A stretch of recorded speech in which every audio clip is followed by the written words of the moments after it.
This light is terrible in here. What? The light is terrible. Right about you. You want me to put it off? Would that help? No, it's okay. See? No, turn it on. Yeah. I thought it was like January or February. So I think we're gonna go super short, like sides super short. All right, just finished the haircut. All right, what do you think?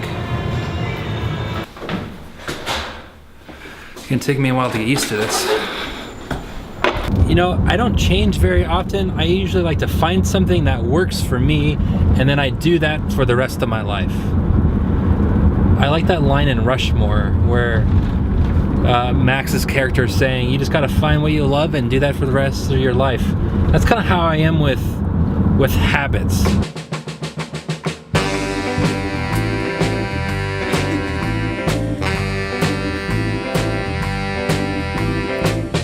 Hold on, could you tell me why you're going so fast? Thinking about the last time that love ever lasted. Paul, I'm outside, I'm coming in. Let me know where you're at. Hold on, I could break it. Hold on, I can do it all by myself. But I can leave you nowhere. Alrighty, there you go. Thank you so much. There's your water bottle. Thank you so much. Yeah. So they didn't like my tripod. Security had an issue with it. So I guess we can't get any closer to the stage.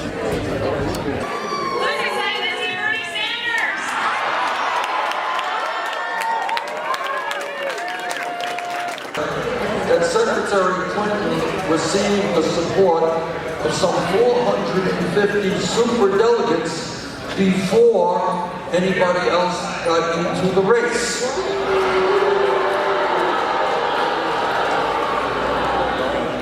That's not democracy.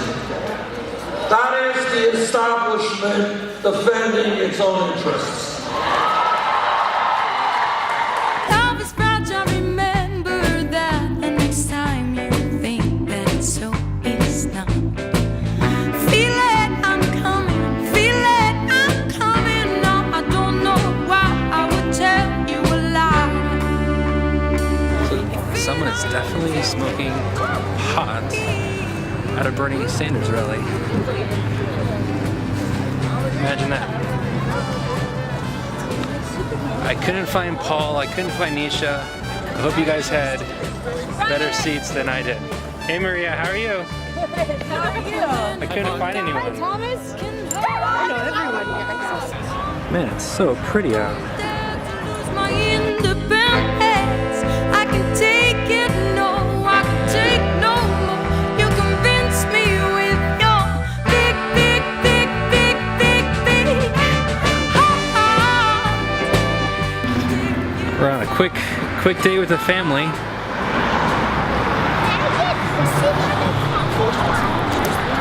What do you want, buddy? Did I get something at the coffee shop is what I said.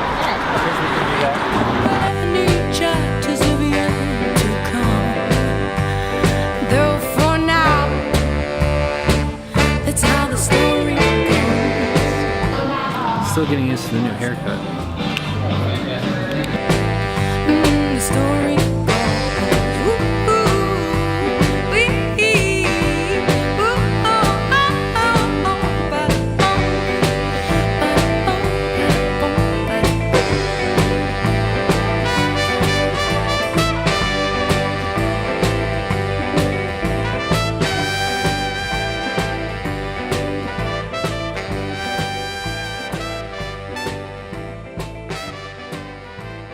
You just want to do that? Smaller, like cafe kind of one. Yeah, let's do that. Yeah, sounds good. All right. You guys want to go get dinner? Marco, you want to get some dinner?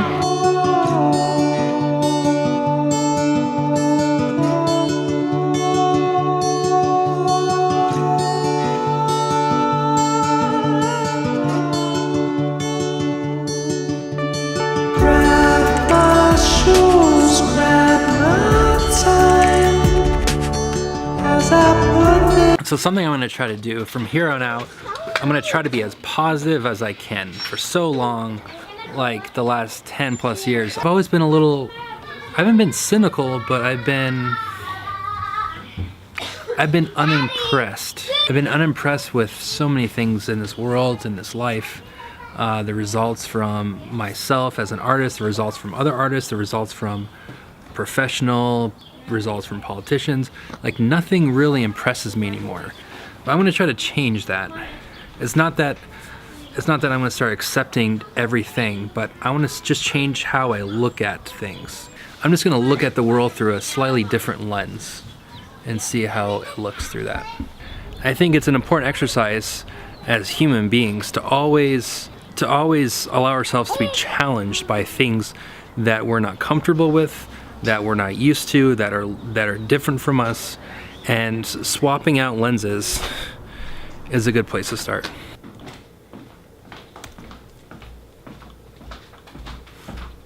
You run those to church? That's how we help them.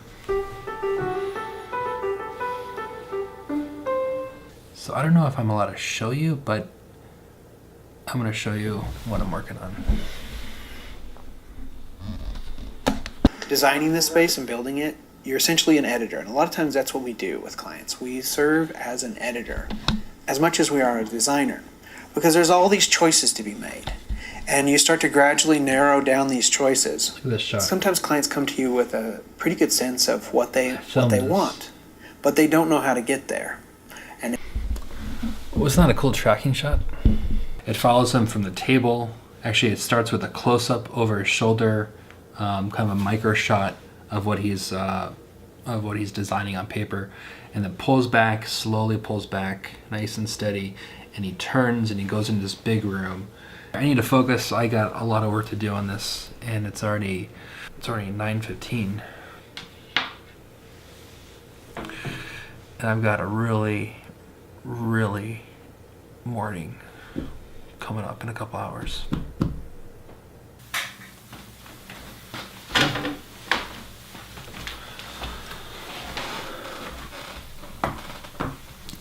It's 4:30 in the morning.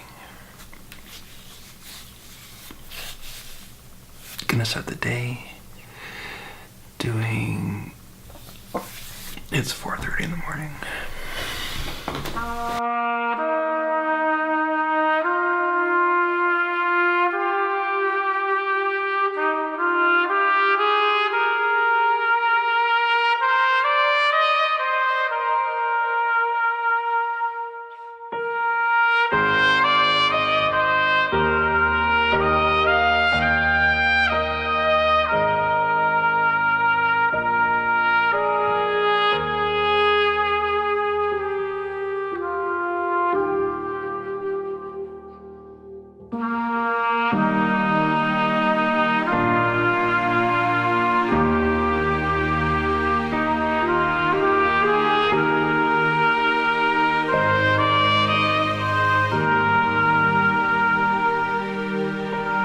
We don't know if we're trespassing or not. There's a fence way to cross, but we think this is government land or private. What do you think this land is for grazing? Yeah, I think it could be like BLM public land. BLM public land. So where we really want to go is there. We want to climb up there and shoot the reservoir, and it doesn't look like there's an easy road to drive. So we're gonna find us a way to get over there. Did you find a way? There's a couple roads, but there's still gonna be a lot of walking. Oh. I know you're getting tired of hearing the same old song. People talking about what's right or wrong, but I think I gotta tell you about it one more time.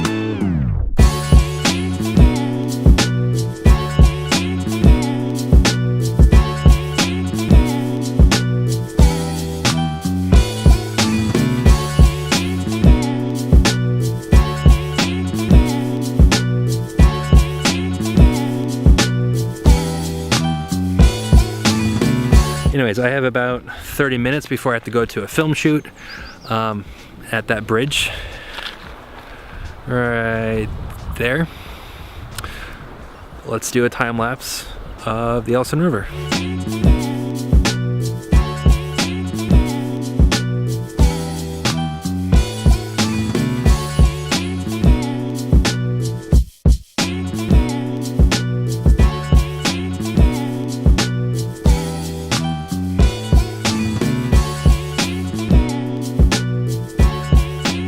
So we're here filming. Do you hear those birds?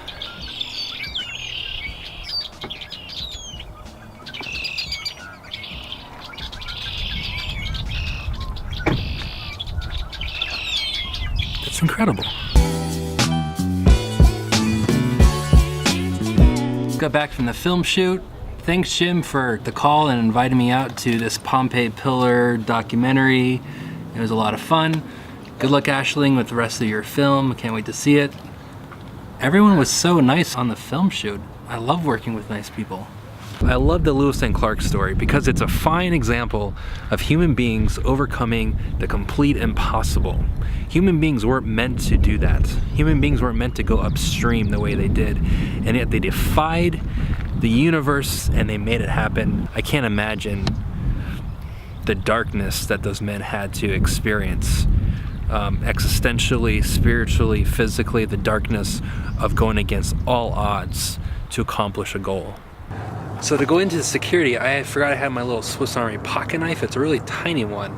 It's a really nice little Swiss Army pocket knife. I use it all the time. So I'm going through security and they're like, you can't bring this in there. And so I'm looking at the knife. I'm looking in there where I think I could see Bernie Sanders. And I'm like, well, I guess I could throw this pocket knife away if it means getting in there. And so I did. I threw away the knife because I didn't want to lose my spot in the line, and I get through security and then they tell me you can't see Bernie Sanders because of the fire code. You can only like stand right here. So I couldn't really get close. So I threw away my pocket knife for almost nothing.